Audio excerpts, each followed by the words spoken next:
evening. I'm Teresa Skubik, and this is Forum Daily for Thursday, March 6th. We begin tonight with the recent announcement that the United States has decided to put a pause on tariffs for both Canada and Mexico USMCA trade until April 2nd, amid widespread fears of the economic fallout from a broader trade war. The White House insists that its tariffs are about stopping the smuggling of fentanyl, but U.S. President Donald Trump's proposed taxes have caused a wound in the decades-old North American trade partnership, and Canada has felt compelled to quickly take aggressive countermeasures. This morning on CNBC, U.S. Commerce Secretary Howard Lutnick appeared to walk back the trade war with Canada and Mexico, implying that the pause announced yesterday could be expanded to include all goods covered under the USMCA, which is exactly what happened. According to U.S. Customs and Border Protection agents, only seized 43 pounds of fentanyl at the Canadian border last year.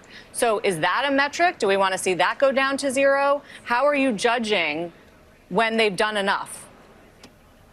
Well, how funny is that, right? Like, if I seize less, does that mean, like, the stuff they haven't seized hasn't gone through? I think autopsy death, as horrible as that is to say, should be the statistic. But a lot of it is Americans smuggling it over, right? It's not just Canadians. Well, look, crooks are crooks, but I got to stop the flow across our border. We've got to stop the flow that has these ingredients being made in Canada and in Mexico coming into our country. We've got to close the border, which we're doing a better job of, obviously record low numbers, but we need to see fentanyl deaths decline. So that is the statistic. So are we looking at daily autopsy deaths? Like, how do we do that? How, as a business, do you figure out what that's going to look like and when it ends? Well, I think what you see is that this month, my expectation is the president will come to the agreement today, and hopefully we will announce this today, that USMCA compliant goods will not have a tariff for the next month until April 2nd. That includes the autos and the. This is the third one-month postponement that Mr. Trump has announced since first unveiling the import taxes in early February. The pardon would apply to goods that are compliant with the trade agreement that Mr. Trump negotiated with Canada and Mexico in his first term. When asked about potential progress with the U.S. this morning, Prime Minister Justin Trudeau said that he expected Canada and the U.S. to be in a trade war for the foreseeable future. We are actively engaged in ongoing conversations about trying to make sure that these tariffs don't overly harm, certainly in the short term, certain sectors or indeed a vast range of Canadian and American workers. I'm not going to get into it too much because there are ongoing conversations and we don't yet have anything to officially announce. But I will say the focus we have right now is on reducing the impacts of the tariffs. I can confirm that we will continue to be in a trade war that was launched by the United States for the foreseeable future. So Canadians should continue to buy Canadian, continue to stand up for each other. But we are trying to reduce the areas and the impact that these tariffs that the Americans are bringing in will have on Canadian workers. But Canada will continue to stand firm and unequivocal that as long as there are tariffs on us from the United States that are completely unjustified, we will be responding strongly. The Canadian Vehicle Manufacturers Association, which represents three big automakers in North America, says it welcomes a one-month exemption on the stiff tariffs previously slapped on imports for automakers from Mexico and Canada. However, the group's president hopes it will be a path forward to a permanent solution that recognizes the integration of the North American market. U.S. President Donald Trump spoke with leaders of the big three automakers, Ford, General Motors, and Stellantis, and asked if 30 days was enough for the auto sector to prepare for the new taxes. Foreign Affairs Minister Melanie Joly says she spoke with U.S. Secretary of State Marco Rubio, but says that it's still not clear what President Donald Trump wants, as tariffs were in play on imports from Canada. Don't think that we haven't had conversation about saying, hey, let's reopen NAFTA, CUSMA. But the problem we've had is it's not clear what the American president wants. So it's not as if we're not saying it's, yes, let's talk about trade. But I've had conversations with colleagues in Washington saying, okay, but at the end of the day, what do you guys want? And I got the answer, we're about to know. There's one decision maker in the system. He's the only one to know. And so we need to be able to address that reality. Ms. Jolie shared some frustration speaking to reporters on Wednesday, suggesting only Americans can change Mr. Trump's mind and that Ottawa's job collectively is to make sure that the American people realize that tariffs are a tax on them.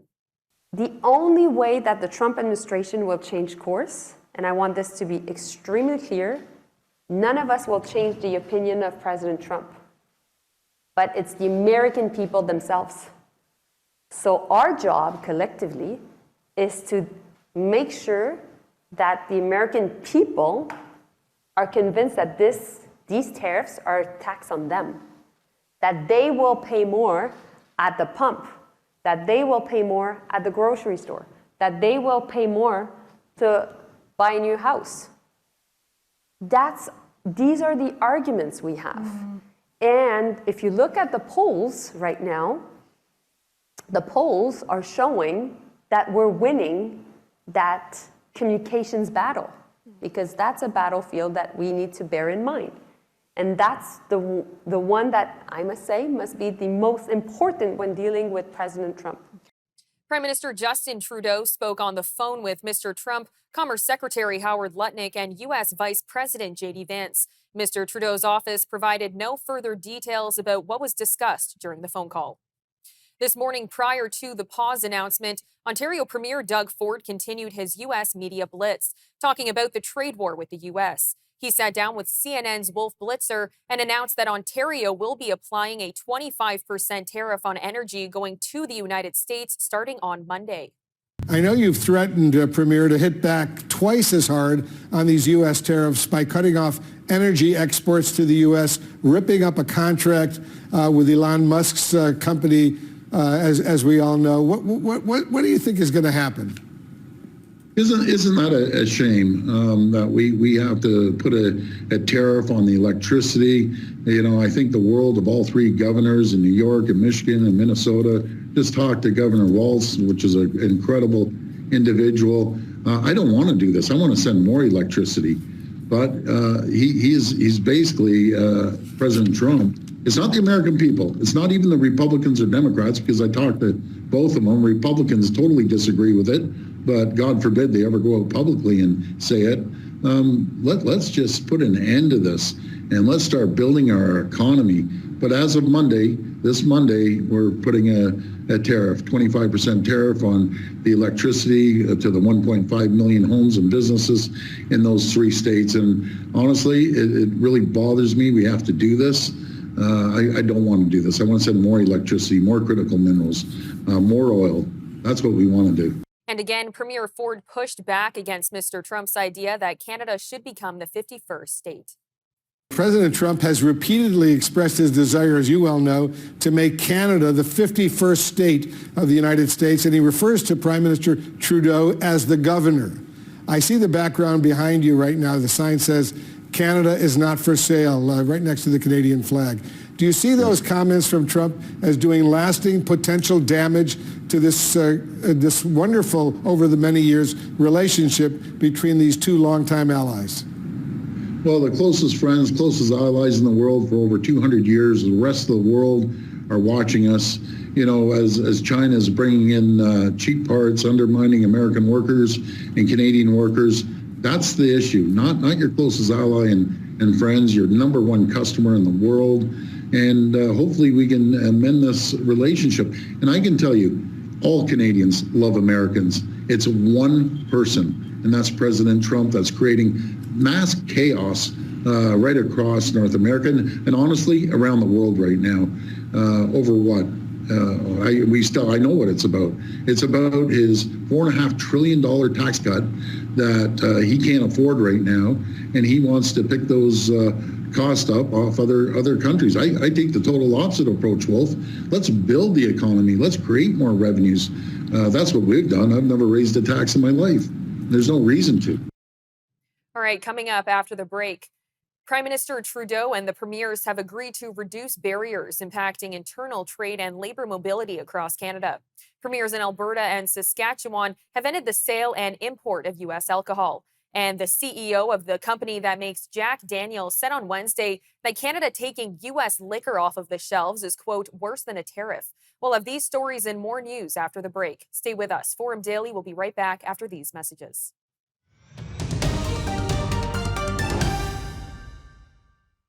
Prime Minister Trudeau and Canada's premiers say they've agreed to reduce barriers to internal trade and labor mobility across the country to mitigate the effects of recently imposed U.S. tariffs on Canadian imports. In a joint statement, the leaders say they're clearing the way for certified professionals with credentials in one jurisdiction to work anywhere in Canada. Internal trade ministers and labor market ministers have been directed to provide a plan for countrywide credential recognition for June 1st. Mr. Trudeau had a phone conversation with Donald Trump on all things tariffs, with the U.S. president saying on social media it ended in a, quote, somewhat friendly manner. Alberta Premier Danielle Smith announced on Wednesday that her province would join others that will no longer buy American alcohol or video lottery terminals in retaliation to U.S. tariffs. Ms. Smith said that Alberta will also stop contracting U.S. companies for government services and infrastructure projects, adding that, quote, once the U.S. respects us as allies and partners again, we will welcome the opportunity to achieve North American energy dominance. No further purchases of U.S. alcohol or new VLTs will be permitted through the AGLC until further notice. We'll just have to drink a bit more BC wine and Alberta craft beer and spirits, and that's just fine with us. The U.S. cannot be anything approaching energy dominant without Canada supplying a portion of the oil and gas. It is just a fact. The Alberta government wants to facilitate and to partner with U.S. companies and even the U.S. government to achieve their energy goals. We really would. It is the ultimate win-win scenario for both of our countries as well as our citizens. But how can Alberta actively partner to expand pipeline access to the United States when its president just slapped a 10% tariff on our energy products and is devastating the other industries in our province and our country with a 25% tariff, in violation of an agreement that same president signed in his first term in office? And the answer to that is we can't, and we won't. So until our U.S. friends come back to reality, we will focus on efforts and financial means to export one of the largest oil and gas deposits in the world elsewhere. We will look to our own nation's west and east and north coasts. We will partner with industry, provinces, First Nations, and the federal government to build multiple oil and gas pipelines to all of our coasts for the purpose of dramatically increasing Canadian energy sold to Asia and to Europe. And as soon as the U.S. government is prepared to respect our country and to treat us as allies and partners again, we will welcome the opportunity to partner with them to achieve North American energy dominance. Of course, for this strategy to work in Alberta, we will need to see a significant attitude adjustment from many of our fellow Canadian political leaders with respect to the importance of unlocking and exporting Canadian energy around the world. But I'm confident that Canadians want exactly that right now, and that they will elect politicians who share that view, regardless of who they may have supported previously. Alberta is counting on it. No nation on earth has more resource wealth per person than Canada. We have the potential to be an energy and economic juggernaut, able to punch well above our weight class in virtually anything, from energy to manufacturing to technology to military defense. She suggested that cutting off energy entirely to the U.S. would make Canada the bad guy for Americans, and that consumer struggles should be directed to the source of the problem, Donald Trump. Cutting off energy entirely would make Canada the bad guy for Americans, and we don't want that. We want the Americans to blame their struggles on the actual source of their problems, that being the Trump tariffs. So instead, every Canadian leader should be engaging with the American people, their governors, and members of Congress to use their power and their influence to reverse the tariffs. To that end, I'll be traveling to Houston next week to continue that push. After all, the friendship and bonds between the United States and Canada are far deeper and more lasting than any one person or government. And as upset as we are, our quarrel should never be with the American people. They are our friends and family. Ms. Smith ended her address on a positive note, highlighting that there is no doubt in her mind that the country will prevail and that we always find a way. But let me also say that there is not a shred of doubt in my mind that we will prevail. We are a strong and free people. We stick together and we help one another when the going gets tough. We are relentlessly innovative and we find ways to overcome virtually any challenge placed before us. We always find a way, and we will do so again. And oddly enough, this crisis may ultimately result in our province and our country becoming more unified, more prosperous, and more powerful than ever before. Make Alberta and Canada remain forever strong and free. Saskatchewan's Premier Scott Moe says that his province's relationship with the United States is changing before his eyes. The Premier's remarks come after U.S. President Donald Trump declared a trade war by imposing 25% tariffs on Canadian goods. Mr. Moe said on Wednesday that his province is responding by stopping the sale of American booze and focusing on Canadian procurement. Today, is the Saskatchewan Liquor and Gaming Authority will stop purchasing U.S.-produced alcohol, and we'll stop selling any U.S. alcohol that we currently have in stock to any of the private retailers that are in the province. We'd also announced that the goods and services that are procured by the Government of Saskatchewan ministries as well as the Crown corporations are going to make every effort to prioritize Canadian suppliers. We're going to put our capital projects that are not yet in motion. We're going to put a very temporary pause on those projects to reassess how they are moving through the Sask Builds procedure. Our most significant ally has and will continue to be, when the dust settles, our most significant ally in the world. That's not to say that our relationship isn't changing before our very eyes, but we do export, as the province of Saskatchewan, over 55%, about $29 billion of our exports do go to the United States. About 80% of our imports also come from the United States. We very much, as a government, have committed not only to deepening the trade relationship with the United States of America, but diversifying our trade relationship with other countries around the world. The Jack Daniels maker Brown-Forman's CEO Lawson Whiting said that Canadian provinces taking U.S. liquor off store shelves was worse than a tariff and a disproportionate response to levies imposed by the Trump administration. Several Canadian provinces have taken U.S. liquor off store shelves as part of retaliatory measures against the tariffs. Mr. Whiting said on a post-earnings call, quote, "I mean, that's worse than a tariff because it's literally taking your sales away and completely removing our products from the shelves." For anyone over the age of 30, the Molson I Am Canadian ad, which debuted in the year 2000, stirs a tremendous amount of nostalgia and patriotism. If you don't remember, here's the iconic ad.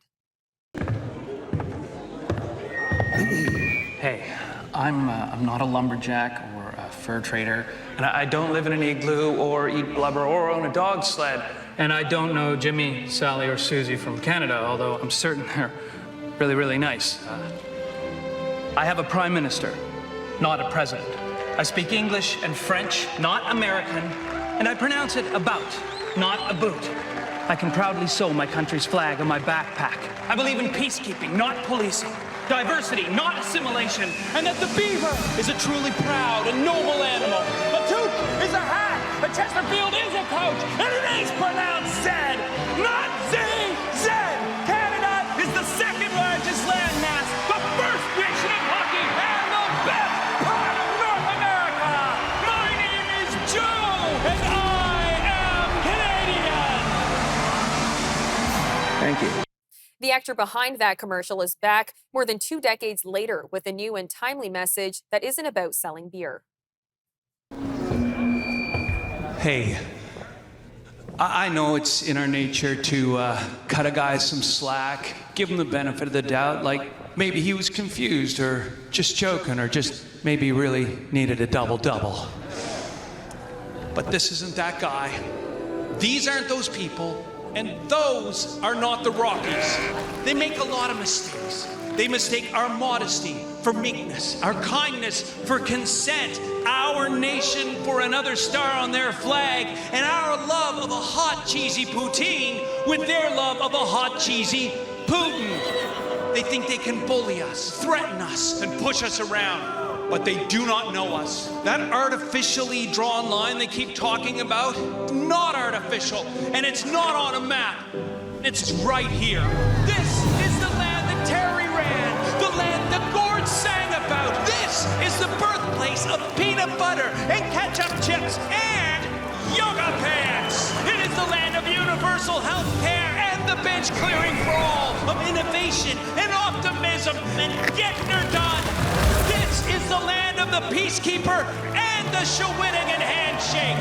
Are we perfect? No, but we are not the 51st anything. We are the first to unite in a crisis, the first to build bridges, not walls, and the first to stand on guard for thee. My name is Jeff, and we are Canadian. Thank you. But does patriotism matter in a trade war? Coming up after the break, we'll be speaking to Dr. Vincent Geloso from George Mason University to discuss the ongoing trade war between Canada and the U.S. With Donald Trump enacting tariffs on all Canadian goods and Canada imposing counter tariffs, we'll be discussing whether there's ever a winner when it comes to trade wars. After that, we'll have more news from across Canada and around the world. Stay with us. Forum Daily News will be right back after these messages. Prior to President Trump's announcement that he is pausing 25% tariffs on Canada and Mexico until April 2nd, the trade war between the United States and Canada that lasted 2 days sparked tremendous anxiety on Canadians. In response to Donald Trump's tariffs, Canada appeared united, at least politically, in how we should respond. Canadians are reasonable, and we are polite, but we will not back down from a fight. Not when our country and the well-being of everyone in it is at stake. But I'm here with a message of hope. We will overcome this attack on our economy, and I have a plan to do it. First, we must retaliate, targeting American goods in the following order. A, goods that we can make ourselves. B, goods we don't need. And C, goods we can get from elsewhere. This is not something that we wanted. It is unwarranted. It is wrong. It's illegal. And we are going to fight back. And Canadians are already showing that defiance. They're standing up for one another. They're showing that they want to buy Canadian. They're boycotting American. Prime Minister Trudeau enacted counter tariffs, and provincial governments added on their own restrictions, including pulling American alcohol out of retail outlets. But despite the political support for a tariff response, economists have been raising their voices, highlighting that no one wins in a trade war. One of those economists is Dr. Vincent Geloso from George Mason University, and he joins us now for more on the debate. Thank you for being with us today. It's a pleasure to be here. Now, the Prime Minister has said that Canada will win this trade war, but we've had an economist on the program before who have said that Canada's counter tariffs will be paid for by Canadians, but that the amount really depends on the elasticity of the product. Where will Canadians be hit the hardest as a result of Trudeau's tariff response?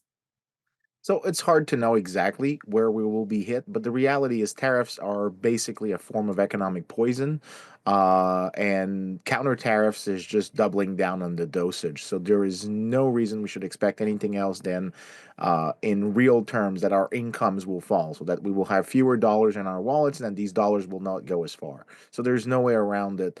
But when you look at the effect of the tariffs and you try to break it down by American tariffs and the effect of the Canadian counter tariffs, the reality is they're pretty much the same size. So the counter reply hurts Canadians as much as the American response.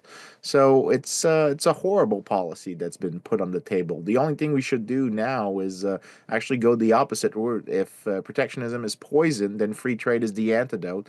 And that means we need to go and liberalize our own economy and open up to foreign investments and open up our goods to open up our markets to foreign goods so that Canadians get the cheapest prices possible and they can spend more, they can save more, and then you get more economic activity.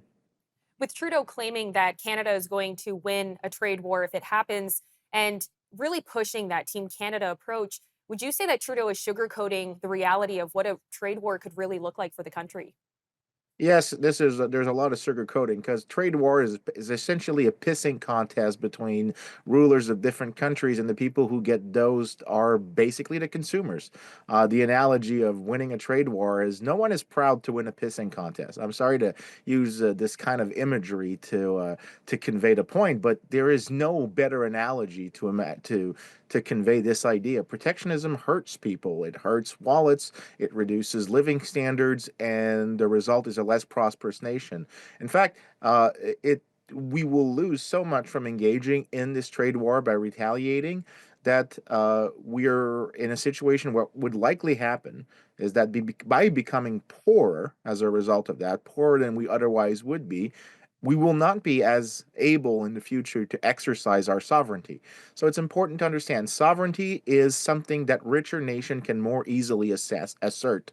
And by making ourselves poor, we're making ourselves more vulnerable in the future. By going the exact opposite route, free trade, open markets, opening up investments, and that means same, for example, telecoms, airline markets, removing whatever non-tariff barriers we have. We reduce prices for Canadian consumers. These consumers have more to spend in other industries. They have more to put in savings accounts, and these savings accounts become things that fund investment, and they make the Canadian economy grow in productivity. And that productivity becomes so high that we can actually say to the American president, well, we're so productive that you got to hurt yourself so much more before we take you seriously.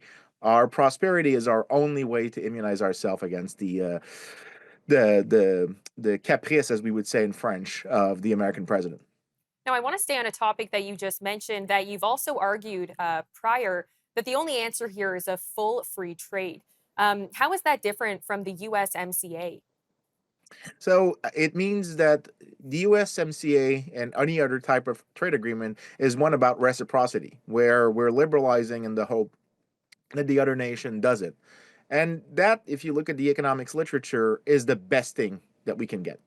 But if the best thing is no longer on the table because the president decided that he doesn't want to do this, the second best thing is still free trade, but we do it on our own. The benefits will not be as large as multilateral free trade, but they're still positive and larger than what we're doing now. So we still have to do the thing Trump, no Trump, open markets, open trade, open capital market, greater competition is still the correct answer. It's not because it's less enticing than it was before that we have to stop doing it. Again, it goes back to the protectionism is poison. It's not because the other guy has decided to make himself sick that we have to decide, you know what, let's make ourselves sick even more than otherwise would be the case. It's a very stupid policy to engage in protectionism. And is there any country that has moved to full free trade? And do we know what that outcome was? So we have examples in history of countries that have gone full free trade. We have Britain in the 19th century, but we also have recently, mid 20th century, we have Singapore, Hong Kong, big success stories of the 20th century. We also have countries now that are going in that direction. Switzerland, for example, last year removed all its tariff on industrial products, regardless of country of origin. So there are countries that go in that direction. And actually, if you look at the history of liberalization, most liberalizations are done without seeking what the other country would do the same thing at the same time. Most liberalization happen unilaterally. So there's a big case to be made that this is the way to go. Now, with Trump's tariffs paused until April 2nd for both Canada and Mexico, will Canadians getting a 2 day glimpse of what a trade war could really look like change the preparation for when it actually happens, most likely on April 2nd? So I'm hoping for something different here. What I would be hoping is that people remember a choice that we have already made as Canadians. So in 1900, Argentina and Canada were basically considered to be the potential champions of the 20th century, and they were of equal wealth. And the difference between the two of them is that one of them chose protectionism, Argentina, and the other one chose a commitment to free market policy or market friendly policies, and that was Canada. The difference 100 years later is entirely visible. Argentina is a poor country. Canada is a wealthy country. We have the same choice now. And the reality is, when we follow that, there is something that is left in people's imagination. and people remember, they get some form of cultural knowledge of the importance of free trade. And I'm hoping right now that people will see what protectionism does to living standards, to how much their future seems bleaker in the world of jingoism and mercantilism and trade barriers, and that they will forever remember this as, yes, free trade is superior to protectionism. And our prime minister and the premiers of the provinces who engage in the same type of retaliatory measures were only making things worse, and that this will reinforce what is essentially Canada's long-standing ethos of free trade. So it's worth pointing out Canada still does some protectionism, but Canada has a long story of being one of the most pro-free trade countries in the world. Now, I want to shift to non-tariff measures. Ontario decided to pull American alcohol from the LCBO, and a lot of other premiers followed suit. Is that maybe a smarter way to fight back that doesn't impose a tariff tax on Canadians? You know, I find it sarcastic that the premier of Ontario, and it's sarcasm in spite of his wit, because what's happening is, remember, the LCBO is a monopoly. So the monopoly, which reduces competition, is now sad that there is competition. So it decides that it's going to remove even more competition. It's just circling down the same drain. The reality is we need to have more competition in Canada in this weird LCBO example, but same thing in my home province of Quebec. With the SAQ, they're doing exactly the same thing. And in both cases, these are government monopolies. And it kind of highlights what I keep trying to make as a point, is what we need as a country is not to fiddle within the system of protectionism or anything that removes competition indirectly or directly. We need to go in the opposite direction, which is introduce competition. So if Premier Ford was a serious person in the history of the world, he would go along the lines of saying, you know what we should do? We should let Canadians pick what they want to consume, Canadian or non-Canadian markets. And you know what? The LCBO shouldn't exist. Thank you so much for the time today. Cheers. Stay with us. Coming up next, we'll have more of today's top national and international headlines. Defense Minister Bill Blair announces that sites for the first 3 Arctic military hubs. French President Emmanuel Macron is conferring with the EU allies about using his country's nuclear deterrent to protect against the threat of Russia. And Donald Trump issues what he calls a last warning to Hamas to release all remaining hostages being held in Gaza. We'll have these stories and more news from around the world. Stay with us. On Tuesday, a spokesperson for China's foreign ministry implied that China is ready for war with the U.S., regardless of the type of war. Defense Secretary Pete Hegseth shared his response on Fox News. Quote, if war is what the U.S. wants, be it a tariff war, a trade war, or any other type of war, we're ready to fight till the end. As Secretary of Defense, how do you take that? Well, we're prepared. Those who long for peace must prepare for war. That's why we're rebuilding our military. That's why we're reestablishing deterrence and the warrior ethos, is because we live in a dangerous world with powerful ascendant countries with very different ideologies. You mentioned defense spending. They're rapidly increasing their defense spending. Modern technology. They want to supplant the United States. If we want to deter war with the Chinese or others, we have to be strong. And that president understands peace comes through strength. He also has a great relationship with that gentleman right there, too, Xi Jinping. So where we can partner, where we can cooperate to recognize that we don't want war with China, we don't seek that war, we will. And the president has sought historic peace and historic opportunities. But my job as the Secretary of Defense is to make sure we're ready. We need the defense spending, the capabilities, the weapons, and the posture in the Indo-Pacific, which is something we're very much focusing on. China. Iqaluit, Inuvik, and Yellowknife will be the sites for the first 3 Arctic military hubs. Defense Minister Bill Blair says the Northern Operational Support Hubs are the cornerstone of the federal government's Arctic security strategy. So we will be beginning our work at 3 locations across the north, in Inuvik, in Yellowknife, and most relevantly for this morning, right here in Iqaluit. Each of these locations has been identified as an ideal site for the network based on their geography and the strong military ties that already exist here in this community. And these Northern Operational Support Hubs will serve critical military objectives in the region. They're going to increase the Canadian Armed Forces' presence and resourcefulness and responsiveness right across the Arctic and the North. And that's also going to enable us to support emergency response, search and rescue operations in the North. Important work that the Rangers already do for us, And we're going to supplement that and make it even safer for everyone. These hubs are also going to provide scalable infrastructure that can be quickly activated. It's going to allow for swift action when it's required and the ability to address challenges in remote northern regions on shorter notice and for longer periods when required. By establishing a greater year-round military presence in the region, it will position our military to better assert Canadian sovereignty in the Arctic and support the people of this region.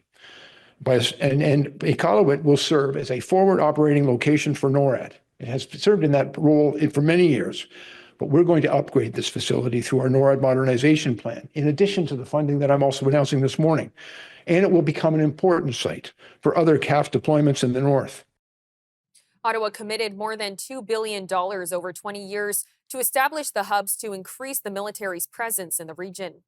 The announcement comes a day after an assessment from Canada's spy agency warned that the country's rivals could use resource extractions, ship traffic, and possible militarization of the Arctic to gain a foothold in the region. French President Emmanuel Macron said Wednesday he will confer with European allies on the idea of using France's nuclear deterrent to protect the continent in the face of Russia's threat. Our nuclear deterrence protects us. It is French from A to Z. It has been in place ever since 1964, and it has always played an essential role in ensuring peace and security in Europe. But when we want to reach out to our German Chancellor, a new German Chancellor, we want to ensure that that deterrence applies to all European allies, whatever may come to be. Mr. Macron made the comments in a televised address to the nation. France is the only nuclear power in the European Union. Mr. Macron also said he hoped to convince Donald Trump not to impose tariffs on imports from Europe.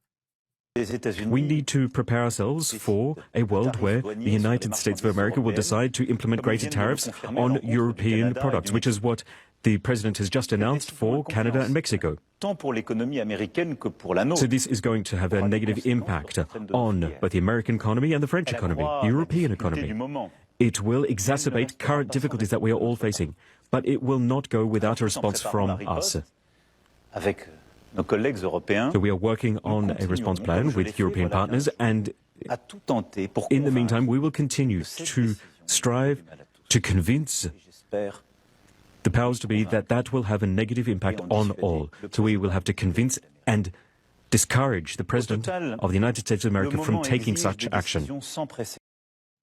European Union leaders are holding emergency summit talks to beef up their own military defenses and make sure Ukraine will still be properly protected by its allies. Friedrich Merz, the likely next Chancellor of Germany, and Summit Chair Antonio Costa discussed ways to fortify Europe's defenses on a short deadline. Ukraine's president was also in Brussels and thanked EU leaders for their support. Dear Antonio, dear Ursula, and I want to thank all our European leaders, first of all, and for such signal, strong support, discuss on strong support from the very beginning of the war, and what's been during all this period and last week. You stay with us, and of course from all the Ukrainians, from all our nations, big appreciation. We are very thankful that we are not alone, and these are not just words, we feel it. It's very important. You made a strong signal to Ukrainian people, to Ukrainian warriors, to civilians, to all our families, and it's great that we are not alone. We feel it and we know it. Thank you so much for everything, and signals to increase our production, and signals to, with the new program, to increase the European security. That's, I think, the great decisions. Thank you again for the invitation. Okay. Yesterday evening, President Trump hosted several freed Israeli hostages in the Oval Office and heard their stories about their treatment while being held by Hamas.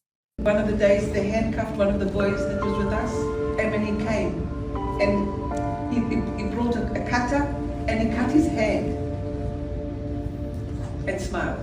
They used to eat in front of us while they starved us.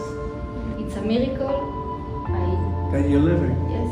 I was kidnapped on 7 October. My wife and my 2 daughters being murdered on the same day. I was held in captivity 491 days. I've been suffered there from starvation, violence, and humiliations daily. One time, they broke in my ribs, and it was so hurt that I couldn't breathe for 1 month. Thanks to President Trump, I'm a free man. I can hug my mother again. I can hug my brothers and sisters. I was moved 33 times, spent time in tunnels with no air to breathe, barely food, hardly any water, saw horrific torturing of hostages that I spent time with. Donald Trump has issued what he calls a last warning to Hamas to release all remaining hostages held in Gaza.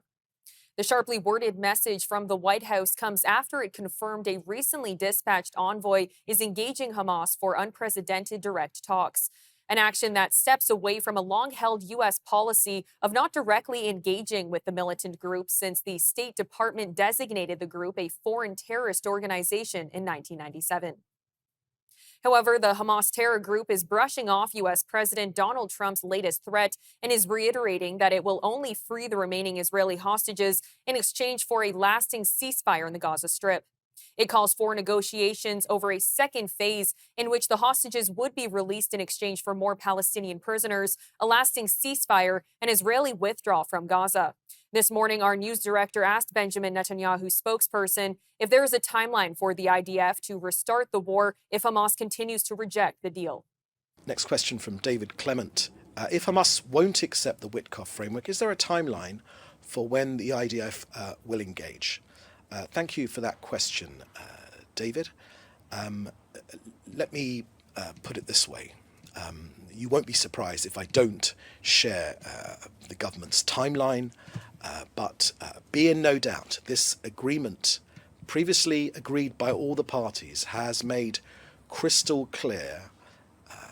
Again, this agreement agreed with the previous administration and with this administration has made clear that the 59 hostages currently remaining captive in Gaza, in the Gaza Strip, living and deceased, we've got a duty to bring them home.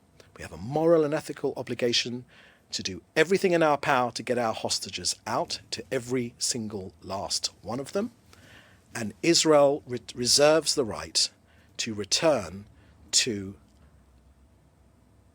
attacking Hamas. Israel, as part of the agreement, reserves the right to return to attacking Hamas. As you know, our war aims are clear. At the end of this war, there is no scenario where Hamas will remain in power, either military power or any part of any sort of governing structure. It is a key part of our war aims, together with bringing out our hostages, together with ensuring that Gaza can no longer be a threat to this country. I'm Teresa Skupik, and that'll do it for your look at national and international news for today. For more news on demand, you can always visit our website at forumdailynews.ca and make sure to follow us on our social media handles. Good night, Canada.